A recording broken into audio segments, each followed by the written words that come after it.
प्यारे बच्चों नमस्कार। मैं कृष्णकांत त्रिपाठी अपने चैनल में आपका स्वागत करता हूं। कक्षा 10 गणित में हम लोग पढ़ रहे हैं चैप्टर 6 त्रिभुज, जिसकी पहली प्रश्नावली हम लोगों ने पूरी कर ली है।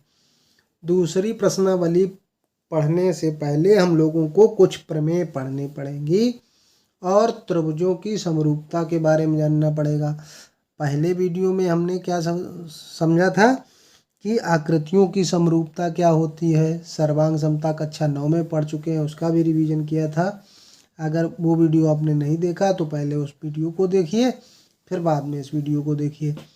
त्रिभुजों की समरूपता, तो आपको पता है कि समरूपता में क्या होता है कि जो भी हमको आकृतियां दी गई हैं उनमें क्या होना चाहिए, संगत कोण और संगत भुजाओं में एक निश्चित अनुपात होना चाहिए। तो इसी प्रकार त्रिभुजों की समरूपता क्या होती है, दो त्रिभुज समरूप होते हैं यदि पहली कंडीशन है उनके संगत कोण बराबर हो और दूसरी कंडीशन है उनकी संगत भुजाएं समानुपाती हो। तो यही हो गई समरूप त्रिभुजों की परिभाषा। ये दोनों बातें आपको लिखनी पड़ेंगी परिभाषा में, उनके संगत कोण बराबर हो, उनकी संगत भुजाएं समानुपाती हो। यहाँ आप देख रहे हैं दो चित्र बने हुए हैं, एक त्रिभुज ABC है, एक त्रिभुज DEF है। तो इसमें संगत कोण कौन सा हुआ, कोण A बराबर होना चाहिए कोण D।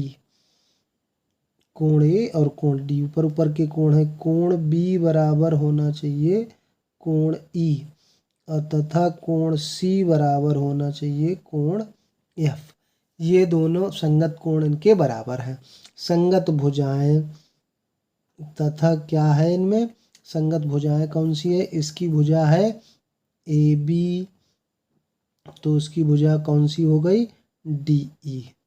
बराबर किसका होना चाहिए, अगर इसका आधार लेंगे BC तो उसका आधार लेंगे EF। इसकी भुजा अगर लेंगे हम AC तो उसकी भुजा लेंगे DF बराबर AC बटे DF या CA बटे FD भी लिख सकते हैं इस बात को। तो ये दो बातें हो गई हमारी। एक यूनानी गणितज्ञ थे थेल्स, उन्होंने दो समान कोणिक त्रिभुज लिए, उनसे उन्होंने एक निष्कर्ष निकाला कि दो समान कोणिक त्रिभुजों में उनकी संगत भुजाओं का अनुपात सदैव समान रहता है। तो इसका मतलब क्या हुआ कि अगर हम ये सिद्ध कर देंगे कि दो त्रिभुजों के कोण संगत कोण समान हैं तो ये अपने आप सिद्ध हो जाता है कि उनकी संगत भुजाएं समानुपाती होंगी। और अगर ये सिद्ध कर दें इसका उल्टा भी सही होगा कि अगर उनकी संगत भुजाएं समानुपाती होंगी तो क्या होगा, वो त्रिभुज समान कोणिक होंगे। तो ये किसने बताया था हमको, यूनानी गणितज्ञ थेल्स ने बताया था। अब हमको पढ़नी है आधारभूत अनुपातिकता प्रमेय। इसी प्रमेय को कहते हैं थेल्स प्रमेय। ये प्रमेय थेल्स ने बताई थी, आजकल इसको थेल्स प्रमेय कहा जाता है। इसी को आधारभूत अनुपातिकता प्रमेय भी कहते हैं, बेसिक प्रोपोर्शनलिटी थ्योरम। शॉर्ट में इसको BPT कहेंगे। सवालों में जब इसका प्रयोग करेंगे हम लोग तब इसमें क्या लिखेंगे, BPT। परीक्षा में आपके इतना लिखा हुआ आएगा, इसमें आगे सिद्ध कीजिए और जोड़ा जा सकता है। इस भाषा को वो कई प्रकार से तोड़ मरोड़ के लिख सकते हैं, लेकिन आपको समझना है यदि किसी त्रिभुज की एक भुजा के समांतर, ये मान लो कोई त्रिभुज बना हुआ है ABC, ये त्रिभुज ABC है, इसकी BC भुजा के समांतर ये रेखा DE खींची गई है। अन्य दो भुजाओं को भिन्न भिन्न बिंदुओं पर, जब अन्य दो भुजाएं कौन सी बची, AB और AC और BC के समांतर रेखाएं खींची गई है तो उनको D और E पर काटती है। प्रतिच्छेद करने के लिए एक रेखा खींची जाए तो ये अन्य दो भुजाओं को एक ही अनुपात में विभाजित करती है। तो इसका मतलब AD बटे DB बराबर AE बटे EC, ये हमको सिद्ध करना है। यही बात आपको किसी भी प्रकार से लिख के दी जाए तो ये समझना पड़ेगा आपको। तो सबसे पहले जब प्रमेय आएगी हमारे लिए सिद्ध करने, इसमें इतना ही लिखा होगा, इसमें जोड़ दिया जाएगा कि सिद्ध कीजिए। तो सबसे पहले आपको लिखना होगा ज्ञात है या दिया है, ये हेडिंग डालनी पड़ेगी, ज्ञात है या दिया है। तो आपको जब पढ़ते जाएंगे इसको तभी आपको पता चल जाए क्या दिया है। किसी त्रिभुज, एक त्रिभुज आपको दिया है, तो जो त्रिभुज आप बनाएंगे उसको जो नाम देंगे वो लिख देंगे। त्रिभुज ए बी सी में क्या है, डी ई बी सी के समांतर है, डी ई बी सी के समांतर खींची गई है, खींची गई है, और वह कौन, डी ई रेखा जो है वो ए बी को बिंदु डी, ए बी तथा ए सी जो रेखा है को क्रमशः डी तथा ई पर प्रतिच्छेदित करती है, प्रतिच्छेदित करती है। इतना तो यही पढ़ के आप लिख देंगे जो आप चित्र बनाएंगे। अब हमको क्या लिखना है, सिद्ध करना। हमको सिद्ध क्या करना है, सिद्ध करना। सिद्ध क्या करना बता रहा है कि जो अनुपात बनते हैं भुजाओं के, जो खंड बन जाते हैं, खींचने से एडी बना उसका, फिर दूसरा भाग डीवी है, इधर कौन सा भाग बना, एई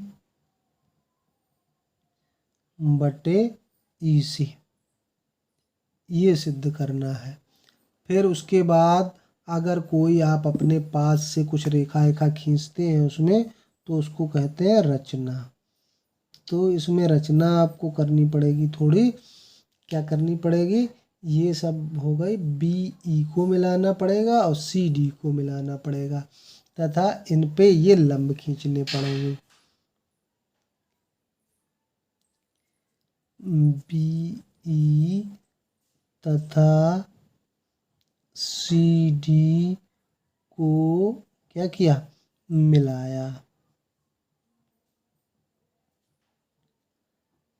फिर क्या किया, डीएम लंब किस पे है, ए सी, और ई एन लंब है ए बी। तो पहले लिखेंगे ई एन, ये लंब का चिन्ह होता है उल्टा टी, ए बी तथा डी एम लंब ए सी खींचे। इतना हमने अपने पास से किया। अब हमको लिखनी है उपपत्ति, इसके बाद उपपत्ति लिखनी है।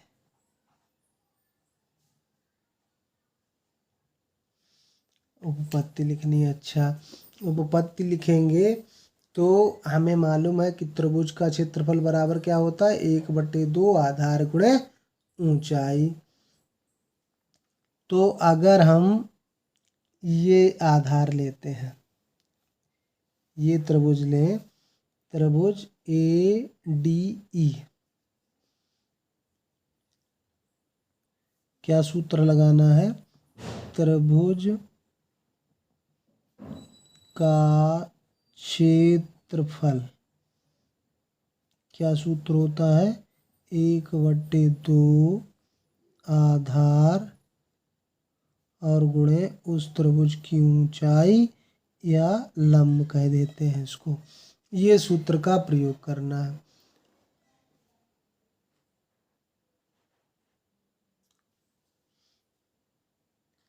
तो हम क्षेत्रफल को लिखेंगे ए आर से प्रदर्शित करेंगे, area of triangle A D ई, क्या लिखेंगे, एरिया ऑफ ए डी ई। अब ए डी ई त्रिभुज देख लीजिए, कौन सा त्रिभुज है, ए डी ई। अब हमने आधार ले लिया ई डी, ये आधार ले लिया, तो लंब तो ये पड़ा हुआ है, तो इसकी ऊंचाई कितनी हो जाएगी, ई एन। यानी कि यही सूत्र प्रयोग करेंगे, तो 1/2 आधार है ए डी गुणे ई एन। अब हम इसी को करें, अगर area of triangle A D ई अगर इस आधार से ज्ञात करें, मान लो ए डी हमने लिखा था, तो आधार ये भी तो बन सकता है। तो अगर ए ई आधार लेंगे तो इसका लंब कौन सा बनेगा, ई एन। तो इसमें क्या लिखेंगे, 1/2 आधार हो जाएगा अगर ए ई, तो इसमें लंब कौन सा बनेगा,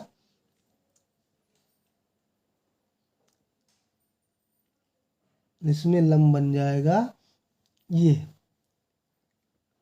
अगर हम आधार ये लेंगे तो ऊंचाई उसकी हो जाएगी डी एम, क्या हो जाएगी, डी एम। ये समीकरण 1 डाल देते हैं, ये समीकरण डाल देते हैं 2।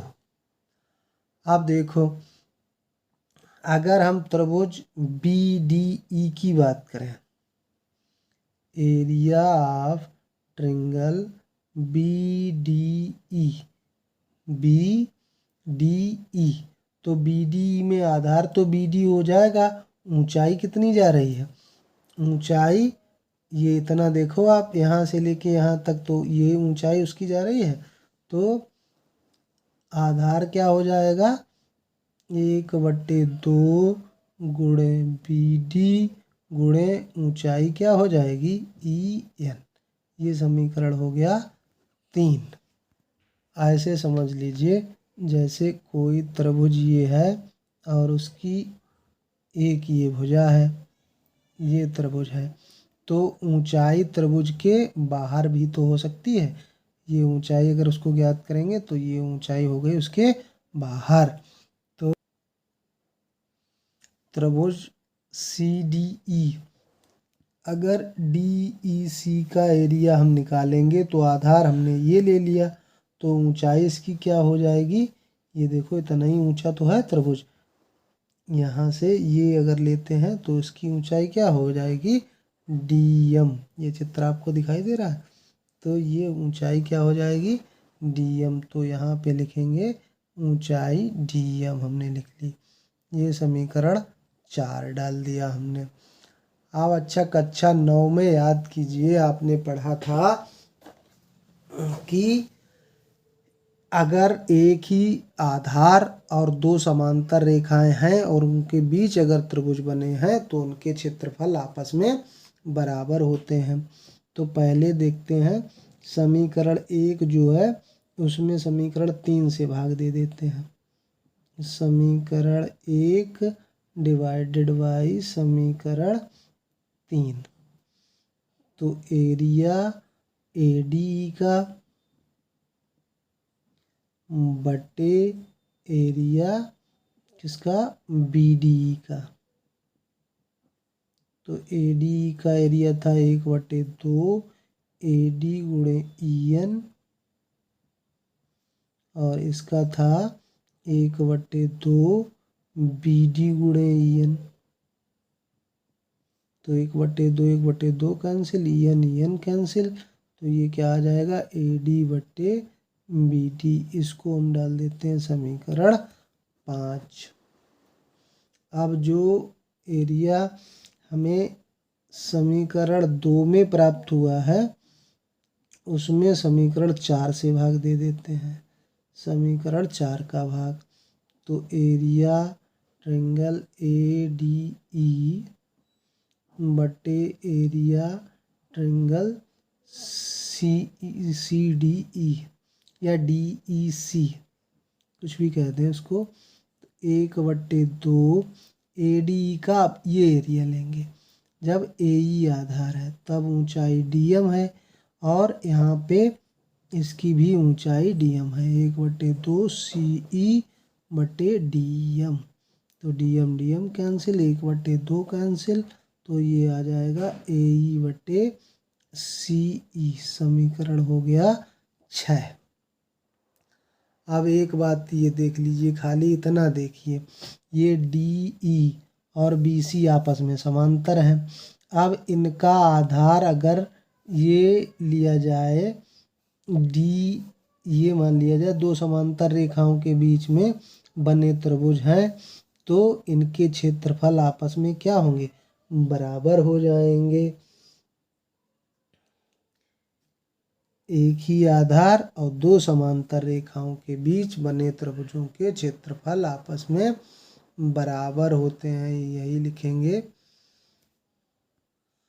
अब त्रिभुज BD तथा त्रिभुज CD एक ही आधार DE पर बने हैं तथा समांतर रेखाओं DE और BC के बीच स्थित हैं, इसलिए एरिया ऑफ ट्रायंगल BDE बराबर होगा एरिया ऑफ ट्रायंगल CDE। ये दोनों आपस में बराबर एरिया हैं। तो समीकरण 5 और 6 में देखिए, ट्रायंगल AD बटे ट्रायंगल BD, फिर ट्रायंगल AD बटे CD। तो यहाँ BD यहाँ CD, लेकिन ये तो आपस में बराबर है। यहाँ AD बटे BD, यहाँ AE बटे CE। तो जब BDE और CD बराबर है तो ये तो बराबर ही हुआ। इसका मतलब अगर लेफ्ट हैंड साइड बराबर है तो राइट हैंड साइड बराबर होंगे। तो हम लिखेंगे समीकरण 5/6 से क्या हो जाएगा, AD बटे DB बराबर AE बटे EC। यही हमको प्रूव करना था, तो ये हो गया हमारा प्रूव। ये हमारी थ्योरम हुई जाके। अब हमने सिद्ध कर दिया कि AD बटे DB बराबर AE बटे EC। इतना ही नहीं होता है, इसमें और दो बातें हो सकती हैं। पहली बात क्या हो सकती है कि AB बटे AD भी हो सकता है। AB बटे AD बराबर AC बटे AE हो सकता है। मतलब ये पूरा भाग और इसमें इस भाग का, इतने भाग का भाग दे दें, पूरा भाग फिर इतने भाग का अनुपात, ये भी आपस में बराबर होगा। और ये भी आपस में बराबर होगा। AB बटे DB बराबर AC बटे EC, ये भी आपस में बराबर होगा। तो ये तीनों बातें हम लोग याद रखेंगे। इनका प्रयोग सवालों में होगा। आगे के सवाल अगले वीडियो में। धन्यवाद।